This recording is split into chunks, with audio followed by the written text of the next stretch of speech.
नमस्कार शेतकरी मित्रांनो, ॲमेझॉन, बिग बास्केट, फ्लिपकार्ट यांसारख्या ऑनलाईन बाजारातील आघाडींच्या आंतरराष्ट्रीय कंपन्यांसोबत राज्य सरकारकडून करार करण्यात आला आहे. या करारामुळे शेतकरी आपला शेतमाल थेट या कंपन्यांना विकू शकणार आहे. चला तर मित्रांनो, जाणून घेऊया सविस्तर माहिती. मित्रांनो, व्हिडिओला सुरुवात करण्याआधी आपल्या चॅनलला सबस्क्राईब केलेलं नसेल तर आपल्या चॅनलला सबस्क्राईब करून घ्या आणि बेल आयकॉनला ऑन करायला विसरू नका, जेणेकरून सर्वात पहिली व्हिडिओ तुमच्यापर्यंत येईल.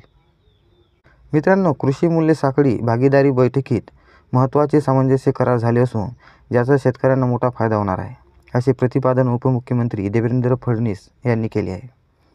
मित्रांनो, कृषी विभाग, महाराष्ट्र इन्स्टिट्यूट ऑफ ट्रान्समेशन्स, माननीय बाळासाहेब ठाकरे कृषी व्यवसाय व ग्रामीण परिवर्तन प्रकल्प आणि ग्राम सामाजिक परिवर्तन फाउंडेशन यांच्या संयुक्त विद्यमाने आयोजित कृषी मूल्य साखळी भागीदारी बैठक 2024 सह्याद्री अतिथीगृह येथे आयोजित केली होती. त्यावेळी ते बोलत होते.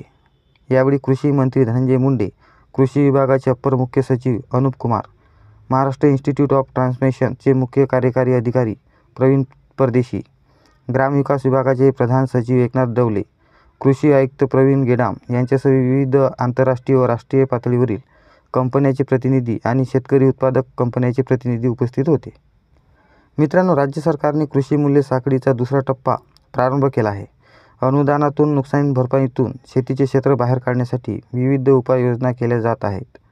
2014 ते 2019 या काळात शेती क्षेत्रात मोठी गुंतवणूक करण्याचा निर्णय घेण्यात आला होता. त्यातून नानाजी देशमुख कृषी संजीवनी योजना, स्मार्ट यांसारख्या योजनांची आणखी आखणी करण्यात आली. वातावरणपूरक शेती हाही प्रयत्न झाला. शेतकऱ्यांना थेट बाजाराशी जोडण्याचा निर्णय झाला. त्यासाठीच कृषी मूल्य साखळीच्या उपाययोजना प्रारंभ करण्यात आल्या, असेही फडणवीस यांनी यावेळी सांगितले होते.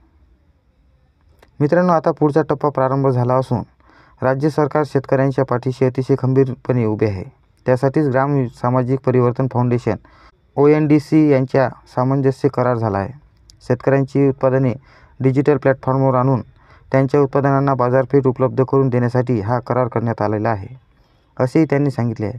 सह्याद्री राज्य अतिथीगृह येथे झालेल्या भागीदारी बैठकीत 15हून अधिक शेतकरी उत्पादक कंपन्या व विविध ख्यातनाम विपणन कंपन्या यांच्यासमवेत सामंजस्य करार झाले आहेत. मित्रांनो, या प्रकारे ॲमेझॉन, बिग बास्केट, फ्लिपकार्ट यांसारख्या ऑनलाईन बाजारातील आघाडीच्या आंतरराष्ट्रीय कंपन्यांसोबत राज्य सरकारकडून करार करण्यात आलेला आहे. तर मित्रांनो, कशी वाटली ही माहिती कमेंट बॉक्समध्ये नक्की कळवा. व्हिडिओ आवडल्यास व्हिडिओला लाईक करा आणि चॅनलला सबस्क्राईब करायला विसरू नका.